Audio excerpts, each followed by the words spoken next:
ढिलै भए पनि नयाँ वर्ष 2068 सालको उपलक्ष्यमा हार्दिक मङ्गलमय शुभकामना। र आज हामी यहाँ जम्मा भएका छौँ यस स्विन्डनको फोर वाटर पार्कमा।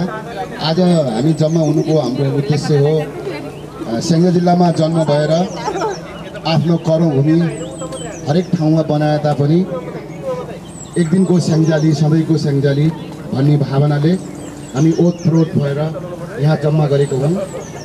र अब कति आफ्नो काम व्यस्तलाई पाखा राखेर काम सिताएर पनि यो कार्यक्रममा आइदिनु भयो, त्यसको लागि म अनि मेरो मित्र पिताम्बर राणाको तर्फबाट तपाईँहरूलाई यहाँ हार्दिक स्वागत गर्न चाहन्छौँ, धन्यवाद दिन चाहन्छौँ। अहिले पिताम्बर यहाँ आउनुहुन्न, उहाँ केही काम विशेषले बाहिर जानुभएको छ। र आजको यो मेन कार्यक्रम आयोजना गर्ने उद्देश्य चाहिँ पिताम्बर र मैले राखेका थियौँ र जसअनुसार सबैलाई खबर गर्न सक्यौँ।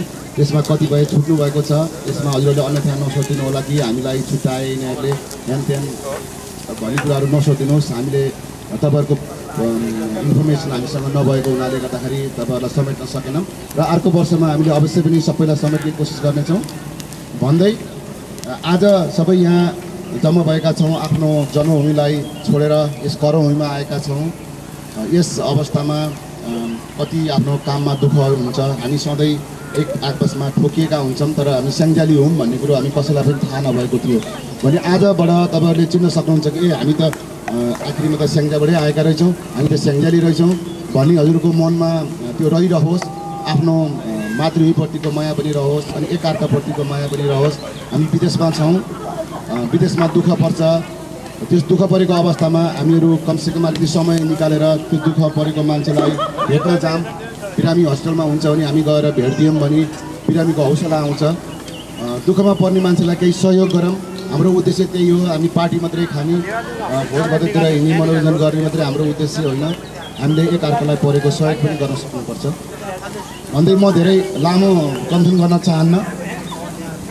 र हामीलाई यो आज यो कार्यक्रम आयोजना गर्ने भनेर खबर पुगेको हुनाले स्याङ्जाली सम्पर्क सदन पोखराले हामीलाई शुभकामना पठाएको छ।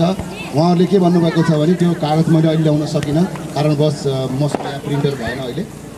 उहाँहरूले के भन्नुभएको छ भने तपाईँहरू विदेशमा रहेर पनि स्याङ्जालीहरूमा यस्तो माया हुँदो रहेछ, त्यस्तो एउटा बिजी देशमा गएर कसरी तपाईँहरूले यस्तो कार्यक्रम अर्गनाइज गर्न सक्नुहुन्छ, कसरी समय दिनुहुन्छ, स्याङ्जालीको भावना तपाईँहरूको मनमा कसरी आयो, हामी एकदमै खुसी छौँ।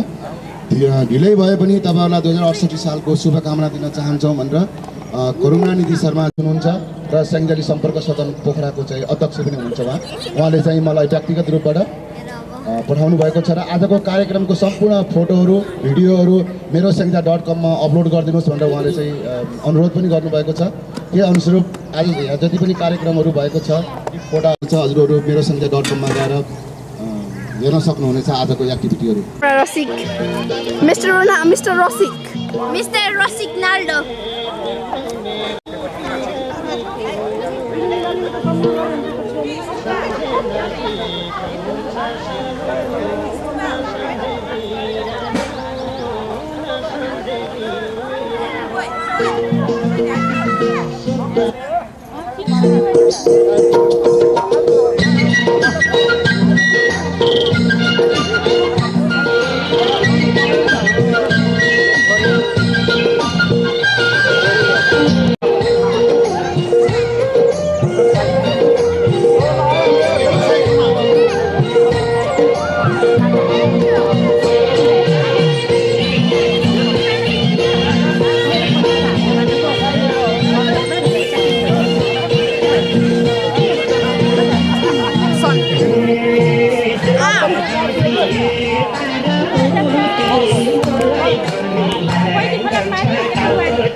কি বলছো Apa